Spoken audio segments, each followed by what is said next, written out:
एक ठाकुर और एक साहूकार के लड़के में तगड़ी यारी थी। दोनों बाल्यावस्था से ही साथ रहे। दोनों का विवाह बचपन में ही हो चुका था, लेकिन पत्नी दोनों की अपने मायके में ही थी। जवान होने पर दोनों एक साथ अपनी अपनी पत्नी को लाने के लिए रवाना हुए। साहूकार के लड़के गंगाधर ने अपने साथ अपने नाई को भी ले लिया। काफी दूर तक साथ चलने के बाद वे एक ऐसी जगह पर पहुंच गए जहां से उन दोनों के ससुराल जाने का रास्ता अलग अलग था। साहूकार के लड़के गंगाधर और ठाकुर के लड़के विष्णुदत्त ने एक दूसरे को कहा, जो भी यहाँ पहले पहुंच गया वो दूसरे का इंतजार करेगा। इतना कह दोनों मित्रों ने एक दूसरे से विदाई ली। कुछ समय बाद ही गंगाधर अपने नाई के साथ अपनी ससुराल पहुंच गया। ससुराल वालों ने जब दामाद के साथ नाई को भी देखा तो एक बूढ़ी महिला ने बाकियों को सलाह दी कि इस नाई की भी अच्छी खातिरदारी करना। ये जब अपने गांव जाएगा तो हमारी तारीफ करेगा और हमारी बेटी का मान सम्मान बढ़ जाएगा। इसी सोच के साथ उन्होंने अपने दामाद से भी ज्यादा उस नाई के लड़के की खातिरदारी की। खाना खिलाना हो या बिस्तर लगाना हो या फिर पंखा लगाना, हर जगह उन्होंने पहले उस नाई के लड़के की पूछ की। ये बात गंगाधर को खटक गई। उसे अपना वर्चस्व कम होता दिखा तो उसने घर जाने की जल्दी मचा दी। 2-3 दिन के आदर सत्कार के बाद उसके ससुराल वालों ने उन्हें सम्मान पूर्वक घोड़ा गाड़ी देकर उनके साथ अपनी बेटी अंबिका को विदा कर दिया।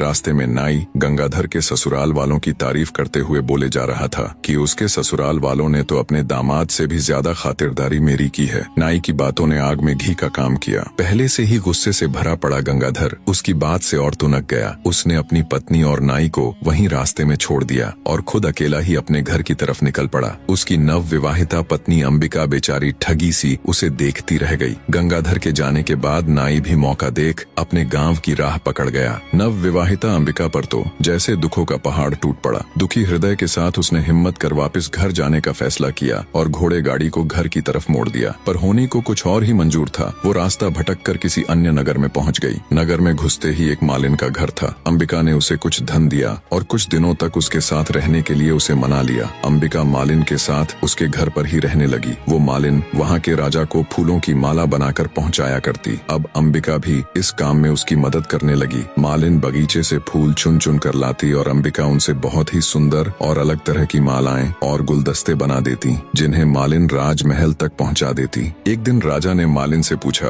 कि आजकल तुम बहुत सुंदर और मनमोहक कारीगरी के गुलदस्ते और मालाएं बना बना कर लाती हो। इतनी सुंदर कारीगरी तो तुम नहीं कर सकती, तो ये गुलदस्ते और मालाएं कौन बनाता है? मालिन बोली कि महाराज, मेरे घर पर कुछ दिनों से एक स्त्री आकर ठहरी हुई है। वह बहुत ही गुणवान है। वही रोज इतने सुंदर गुलदस्ते और मालाएं बनाती है। मालिन की बात सुन राजा ने मन ही मन सोचा, जो इतनी सुंदर मालाएं और गुलदस्ते बनाती हैं, वो खुद कितनी सुंदर होगी। ये बात मन में आते ही उसके अंदर वासना का खोट पैदा हो गया।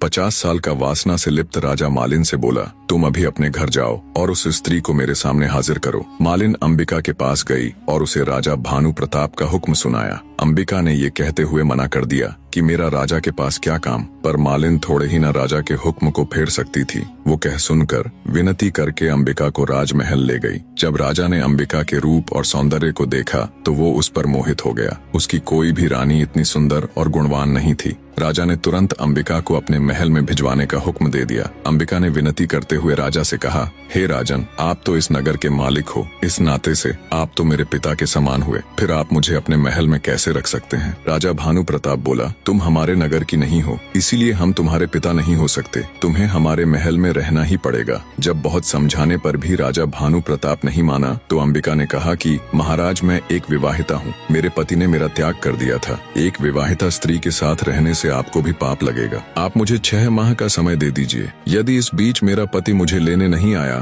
तो मैं अपने आप को अविवाहित ही समझूंगी और आपके महल में आ जाऊंगी। यह सुनकर राजा ने उसे 6 माह का समय दे तो दिया, लेकिन उसे नगर के बाहर एक एकांत महल में नजरबंद कर दिया। अंबिका रोज महल के झरोखे से मार्ग पर देखती रहती कि कभी कोई भूलने से ही उसके मायके या ससुराल से उस ओर आ जाए तो वह उसके साथ अपने हाल का संदेश भिजवा सके। उधर ठाकुर विष्णुदत्त अपनी पत्नी के साथ तय की हुई जगह पर अपने दोस्त का इंतजार कर रहा था। जब गंगाधर अपनी पत्नी का परित्याग करके अकेला ही उधर पहुंचा तो उसे अकेले आते देख विष्णुदत्त बोला, अरे मित्र, तुम अकेले कैसे चले आ रहे हो? मेरी भाभी को कहाँ छोड़ छोड़ाए। तब गंगाधर ने उसे सारा वाक्य कह सुनाया। सब सुन गुस्से से विष्णुदत्त उसे धिक्कारते हुए बोला, धिक्कार है मित्र, किसी और के अपराध का दंड तुमने अपनी निर्दोष पत्नी को दे दिया। यदि उसके घर वालों ने तुम्हारे नाई की खातिर तुमसे ज्यादा कर दी तो इसमें भाभी का क्या दोष था? इतनी सी बात पर क्या कोई अपनी पत्नी को छोड़ देता है? हमें अभी वापस चलकर भाभी को ले आना चाहिए। गंगाधर ने विष्णुदत्त की बात मान ली। विष्णुदत्त ने अपनी पत्नी को पास ही एक गांव में ठहरा दिया और स्वयं गंगाधर के साथ उसकी पत्नी अंबिका को लाने के लिए निकल पड़ा।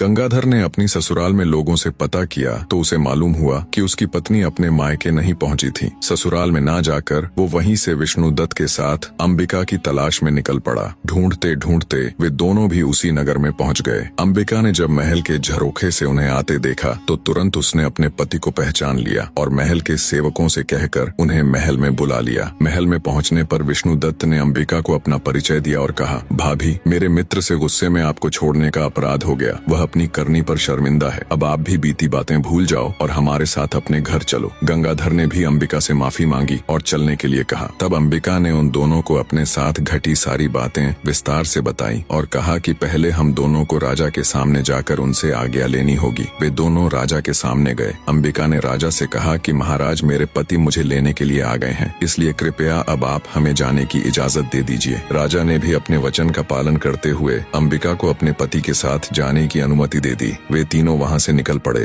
रास्ते में काशीनाथ ने अपनी पत्नी गौरी को भी अपने साथ ले लिया और सभी अपने नगर में आ सुख से रहने लगे। इतनी कहानी कह राजा विक्रमादित्य ने अपनी खिड़की में बैठे वीर से कहा, हे रानी की खिड़की, बताओ गंगाधर और अंबिका में से कौन ज्यादा महान था? खिड़की में बैठा वीर बोला, हे महाराज, मेरे ऊपर तो पता नहीं कितने सालों की धूल जमी हुई है। न मेरी कभी सफाई होती, न कभी रंग पुताई। मेरे अंदर इतनी बुद्धि कहाँ कि मैं आपको ये बता सकूं कौन ज्यादा महान है और कौन कम। खिड़की में बैठे वीर की बात सुन रानी अबोलदे एक बार फिर से खुद पर काबू ना कर सकी और तमा कर बोली, रे खिड़की, तेरी ये मजाल, हर रोज तेरी सफाई करवाऊं, हर 6 माह में तेरे ऊपर नई रंग पुताई करवाऊं। मेरे साथ तो तूने कभी बात की नहीं और परदेसियों के सामने तू मेरी झूठी बुराई करती। सुबह होने दे, तेरे 18 टूक ना करवाए तो कहना। फिर राजा विक्रमादित्य से बोली, राजा, ये बताना कौन सा कठिन काम है कि कौन महान है? इसमें गंगाधर की तो कोई महानता थी ही नहीं। उसने तो अपनी निर्दोष पत्नी को त्याग दिया था। महानता तो अंबिका की थी। उसके पास रानी बनने का पूरा मौका था, लेकिन फिर भी वह अपने पतिव्रत धर्म पर अडिग रही और उसने अपना धर्म नहीं छोड़ा। ऐसी स्त्री तो महान ही नहीं बल्कि पूजने लायक है।